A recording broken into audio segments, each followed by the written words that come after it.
आजकल group insurance के हवाले से बहुत ज़्यादा हाइप बनी हुई है। बहुत ज़्यादा इसके बारे में बात हो रही है। बहुत सारे लोग ये क्लेम कर रहे हैं सोशल मीडिया पर आकर के जी ग्रुप इंश्योरेंस अब सब लोगों को मिलनी शुरू हो जाएगी। कुछ लोग तो यहाँ तक क्लेम कर रहे हैं, हाइप बना रहे हैं कि जी ग्रुप इंश्योरेंस के पैसे आप लोगों के अकाउंट्स में भी आ गए हैं। असल में मैं इसका आपको थोड़ा सा बैकग्राउंड बता देता हूँ जिन लोगों को नहीं पता, जो नए एम्प्लॉयज़ हैं या जो कंसर्न है इस हवाले से कि ग्रुप इंश्योरेंस एक इंश्योरेंस होती है सरकारी मुलाजमीन की। 1969 में ये एक्ट आया था 1969 से। तो इस एक्ट के तहत मुलाजमीन की तनख्वाह में से एक अमाउंट डिडक्ट होती रहती है और वो इंश्योर्ड होते हैं। लेकिन वो उन्हें किस सूरत में मिलती है? अगर वो दौरान सर्विस उनका इंतकाल हो गया तो फिर आपको ग्रुप इंश्योरेंस की अमाउंट मिलती है, या फिर अगर 65 साल, अब इसमें भी एक मिथ है कि लोगों को कहा जाता है कि 5 साल के अंदर जो फौत हो जाते हैं उनको मिल जाती है ये अमाउंट, उनकी फैमिलीज़ को। लेकिन 5 साल का कॉन्सेप्ट नहीं है। कानून में सेक्शन 13 को अगर आप देखें तो उसके मुताबिक जो लोग 65 साल की उम्र से पहले, अगर यानी आपने 55 में रिटायरमेंट ले लिया, अर्ली रिटायरमेंट भी ले लिया, तो 65 साल की उम्र तक जो लोग रिटायर होते हैं उनकी फैमिली को भी ग्रुप इंश्योरेंस की अमाउंट मिल जाती है। लेकिन जो 65 से बियॉन्ड रह जाते हैं उनको ये अमाउंट नहीं मिलती। तो इसके बारे में मुलाजमीन के बहुत सारे कंसर्न हैं, क्योंकि ये डिडक्शन तो उनकी सैलरीज में से हुई है, उनकी अपनी अमाउंट है, तो चाहे वो मरें या ज़िंदा रहें तो उनको ये मिलनी चाहिए। और ये इस बात पे वो हक बजानिब हैं।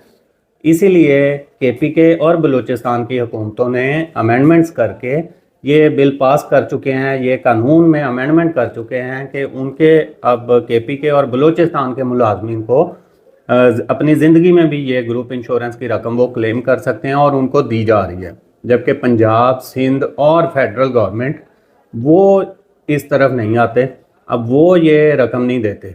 उसके लिए उनसे पंजाब में, सिंध में और फेडरल गवर्नमेंट में हुकूमत से अपने ही पैसे लेने के लिए मुलाजमीन का मरना ज़रूरी है। इसको बहुत सारी जगहों पे चैलेंज भी किया गया है। इस पर बहुत सारी कानून साजी के लिए भी डिमांड्स आ रही हैं। तो इसमें अब मैं आपको वन बाय वन अपडेट करता हूँ कि किस स्टेज पे क्या काम चल रहा है। सबसे पहले बिल बात कर लेते हैं। कौमी असम्बली में बिल टेबल किया है एक प्राइवेट मेंबर ने, हुकूमत की तरफ से ये बिल नहीं आया। अपोजिशन के मेंबर्स जो हैं उनको प्राइवेट पर्सन कहा जाता है। तो प्राइवेट पर्सन की तरफ से ये बिल टेबल हुआ है कौमी असम्बली में। लेकिन अब वो बिल को लेकर भी बड़ी हाइप बनाई जा रही है सोशल मीडिया पे, जी बिल पास हो गया, अमेंडमेंट हो गई, सबको पैसे मिल जाएंगे।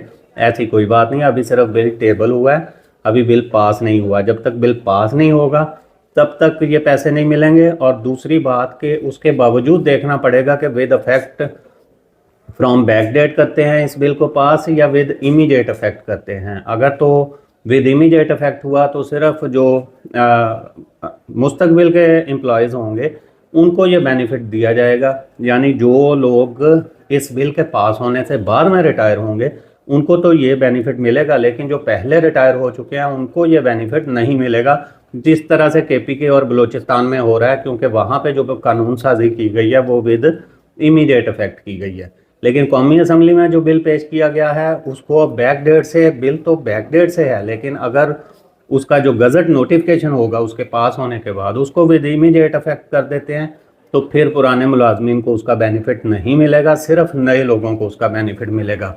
और ये अमेंडमेंट भी सेक्शन 13 जिसका अभी कानून का हमने जिक्र किया है 1969 का कानून, उसकी सेक्शन 13 में ही ये बात लिखी गई है कि अगर मुलाजिम ड्यूरिंग सर्विस फौत हो जाता है या फिर वो 65 साल की उम्र से पहले फौत हो जाता है तो उस सूरत में उसको ये मिलेगा। अब उसी को अमेंड किया जा रहा है और ये शर्त उसमें से ख़त्म की जा रही है इस बिल के ज़रिए से। अगर लीगल केसेस की बात करें तो इसमें एक केस तो इस्लामाबाद हाई कोर्ट डिसाइड कर चुकी है और वो उन्होंने डिसमिस कर दी है पटिशन इसी बेसिस पे कि अब क्योंकि कानून आ चुका है असम्बली में तो इस पे फर्दर कमेंट अदालत नहीं कर सकती। हाँ, अदालत ने यह ऑब्जर्वेशन ज़रूर ऑब्ज़र्व किया कि अदालत ये एक्सपेक्ट कर रही है कि हुकूमत एक फेवरेबल कानून साजी करेगी और मुलाजमीन को उनका जायज़ हुकूक दिए जाएंगे इस बिल के ज़रिए से। तो इस ग्राउंड पे इस्लामाबाद हाई कोर्ट ने एक पटिशन ग्रुप इंश्योरेंस के हवाले से डिसमिस कर दी है। लेकिन एक पुराना केस जो 2019 से चल रहा है वो भी पहले डिसमिस हुआ सिंगल बेंच से और उसके बाद वो आईसीए में चले गए। तो उसकी अभी आईसीए की जो डिवीजन बेंच होता है जिसमें अमूमन 2 जजेस बैठते हैं, तो ये अब उसकी नेक्स्ट डेट ऑफ हियरिंग 13 जनवरी 2025 की है। तो उसमें हम देख लेंगे, तब तक हो सकता है ये बिल भी पास हो जाए और अकॉर्डिंगली फिर उसकी भी डिसीजन आ जाएगी।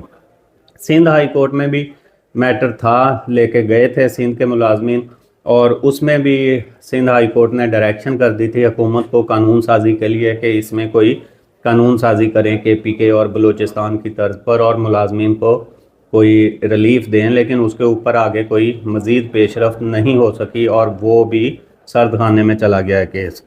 लाहौर हाई कोर्ट में भी एक केस पेंडिंग है, वो भी रिलिस्ट हो चुका है, उसकी डेट नहीं आई। और इसी तरह से सुप्रीम कोर्ट में भी केस पेंडिंग है, उसमें भी अभी तक कोई फाइनल वर्डिक्ट नहीं आया। तो इस वजह से जो भी लोग ये क्लेम कर रहे हैं कि जी ग्रुप इंश्योरेंस में बहुत बड़ी कानून साजी हो गई है या बहुत बड़ा फैसला आ गया है, उनको अभी इस किस्म का कोई रिलीफ नहीं मिलेगा। तो सोशल मीडिया पर आकर जो भी लोग ये बात क्लेम कर रहे हैं कि कोई बहुत बड़ी डिसीजन आ गई है या कोई बहुत बड़ा कानून साजी हो गई है और अब मुलाजमीन के बारे न्यारे हो जाएंगे और उन्हें ग्रुप इंश्योरेंस की रकमें मिलना शुरू हो जाएंगी या मिल जाएंगी, तो ये अभी दिल्ली बहुत दूर है। अभी देखना पड़ेगा ये सारी डेवलपमेंट्स को किस तरफ जाती हैं। एट दी एंड इंशाल्लाह अच्छे नताइज आएंगे, लेकिन अभी फ़िलहाल इसकी जो हाइप क्रिएट की जा रही है और मुलाजमीन को गलत किस्म की होप्स दी जा रही हैं, तो ये बड़ी एक गलत चीज़ है। इसका ये होता है कि वो मुलाजमीन फिर बेचारे मिस गाइड हो जाते हैं, फिर वो लोगों के पास जाते हैं, वकला के पास जाते हैं, मेरे पास भी आए हैं कि जी ये इस तरह से फ़ैसला हो गया है तो हमें अब रिलीफ लेके दें, ग्रुप इंश्योरेंस लेके दें। तो वो खामखा उनको आप जलील कर रहे हैं अपने व्यूज़ की खातिर मिस गाइड करके। तो इस चीज़ से इज्तनाब करें। अगर आपको फैक्ट्स पता है तो वो बताएं, अगर फैक्ट्स नहीं पता तो यही बताएं कि अभी हमें मज़ीद फैक्ट्स का नहीं पता। नेक्स्ट वीडियो में शेयर करेंगे जिस तरह से हम अभी सुप्रीम कोर्ट में जो केसेस चल रहे हैं उनकी डिटेल बहुत सारी हैं, कुछ हमें पता है, कुछ के बारे में हम अभी तहकीक कर रहे हैं। तो वो जैसे ही कंप्लीट हो जाती हैं तो वो सुप्रीम कोर्ट में जो केसेस चल रहे हैं उनके बारे में भी हम आपके साथ सारी डिटेल शेयर करेंगे नेक्स्ट वीलॉग में। तब तक के लिए अपना ख्याल रखिएगा और अपने इस चैनल का अल्लाह हाफ़िज़।